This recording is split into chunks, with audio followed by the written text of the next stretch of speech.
Imagine, if you will, a night as black as ink, shattered only by an unexpected phone call. The quiet of the evening is pierced by the shrill ring of a telephone, disrupting the tranquility of a solitary figure named John. He's a regular man, living a regular life. Nothing extraordinary ever happens to him. Yet, this night, something was different. John, nestled comfortably in his well-worn armchair, was engrossed in a thrilling novel. The sudden intrusion of the ringing phone startled him, causing his heart to skip a beat. He picked up the receiver, his voice wavering slightly as he answered the call. The voice on the other end was unfamiliar. A cold chill ran down John's spine as the stranger invited him to a party. Now, not just any party, but one that was to be held in the local cemetery. Yes, you heard it right. A party in a graveyard at the stroke of midnight. A shiver ran through John as he processed the macabre invitation. At first, John chuckled, dismissing the call as a prank. His friends were known for their odd sense of humor, and this seemed like just another one of their bizarre jokes. But as the laughter faded, a creeping sense of curiosity began to take hold. What if it wasn't a joke? What if there really was a party at the cemetery? The absurdity of it all was too intriguing. John found himself drawn to the idea, like a moth to a flame. He glanced at the clock, the hands ominously pointing to just minutes before midnight. A sense of unease settled within him, but curiosity was a powerful force. So, he decided, he would venture into the unknown for the sake of curiosity, for the sake of adventure. With a sense of dread and anticipation, John sets off into the pitch-black night towards the graveyard.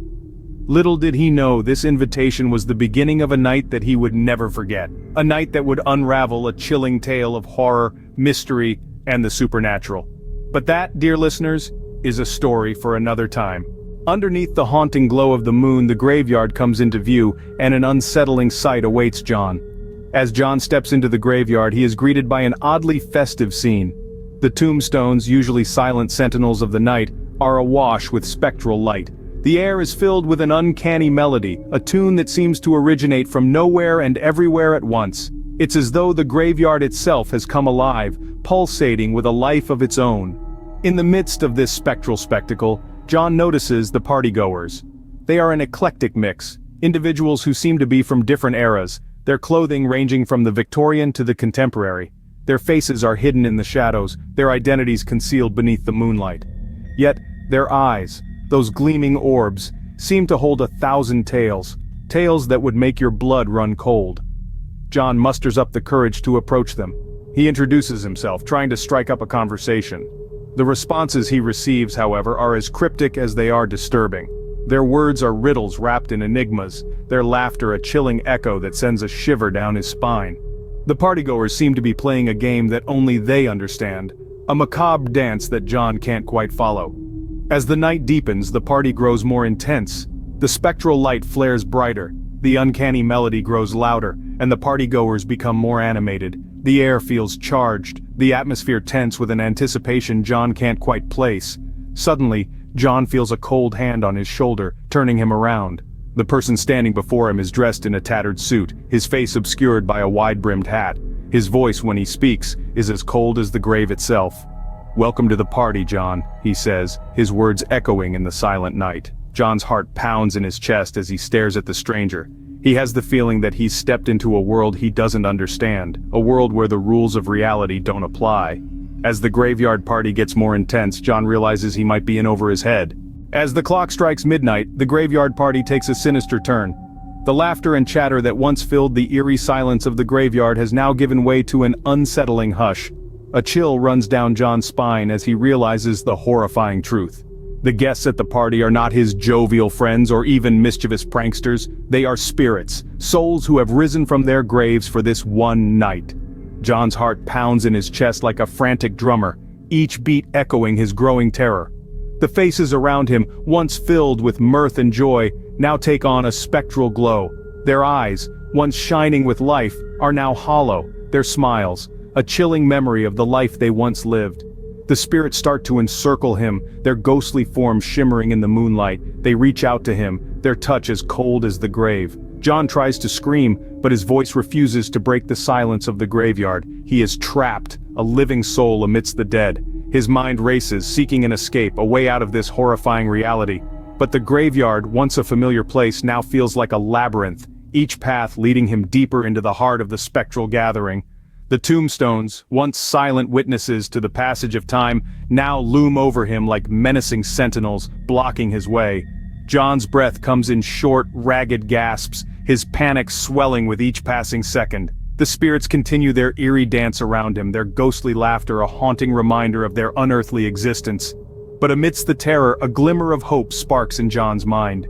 He remembers an old saying, a piece of folklore passed down through generations. Spirits, they said, cannot cross running water. Summoning the last of his courage, John breaks through the spectral ring, running towards the small brook that runs along the edge of the graveyard. The spirits chase him, their ethereal forms floating over the ground, closing in on him. Just when it seems like he's about to be overtaken, John reaches the brook and jumps over it. As he lands on the other side, he turns around, his heart pounding in his chest. The spirits stop at the edge of the brook, unable to cross. Their ghostly faces show a mix of surprise and resignation as they start to fade away. With the first light of dawn, the spirits begin to fade away, leaving John alone in the graveyard. The once terrifying graveyard is now just a quiet, peaceful place. The spirits have returned to their eternal rest, their party ended. John, though shaken and terrified, is safe. His ordeal is over, but the memory of this horrifying night will haunt him forever. John, shaken to his core, finds himself alone amongst the silent tombstones. As the moonlight fades, there's an eerie calmness that engulfs the graveyard. The once terrifying party has vanished, leaving no trace behind. The tombstones stand as silent witnesses to the night's chilling events. John's heart pounds in his chest as he navigates his way through the maze of graves. Each step he takes is heavy with the weight of the night's terrifying revelations. The laughter and whispers he'd heard earlier now echo hauntingly in his mind, a chilling reminder of the horrifying truth he'd stumbled upon. As the first light of dawn seeps through the towering trees, John finds himself standing at the graveyard's edge. He glances back one last time, the chilling memories of the night fresh in his mind. His breath catches in his throat as he realizes the enormity of what he's experienced. John steps beyond the graveyard's boundaries, the cold morning air biting his skin. He makes his way home, each step taking him further away from the chilling events of the night. But as he leaves the graveyard behind, he carries with him the haunting memories of a night he wishes he could forget. The sun begins to rise, casting long shadows on the path before him. John turns back one final time, his eyes lingering on the distant tombstones. A shiver runs down his spine as he realizes that the terrifying events of the night will forever be etched in his memory. As he walks away, he makes a silent vow to himself. He will never return to this graveyard, this place of darkness and mystery, but as he steps further away, he understands that the night's chilling experience has changed him forever. As the graveyard gates close behind him, John can't help but wonder if he will ever be able to forget this nightmarish experience. He walks away, leaving behind a part of himself amongst the silent tombstones, forever haunted by the horrifying truth he'd discovered. As we leave John to grapple with his horrifying experience, let's recap the terrifying events of the night.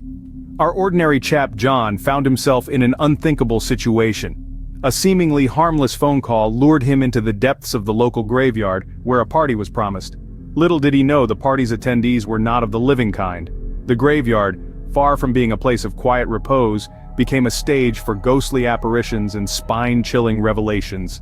Our unsuspecting John, caught in a whirlwind of supernatural terror, faced the unthinkable and managed a harrowing escape. His ordeal serves as a stark reminder of the thin veil separating our world from the one beyond. And as John's story reminds us, sometimes the most ordinary situations can lead to the most extraordinary horrors. As we bid goodbye to John in the haunted graveyard, we are left with a chilling reminder. Not all parties are cause for celebration.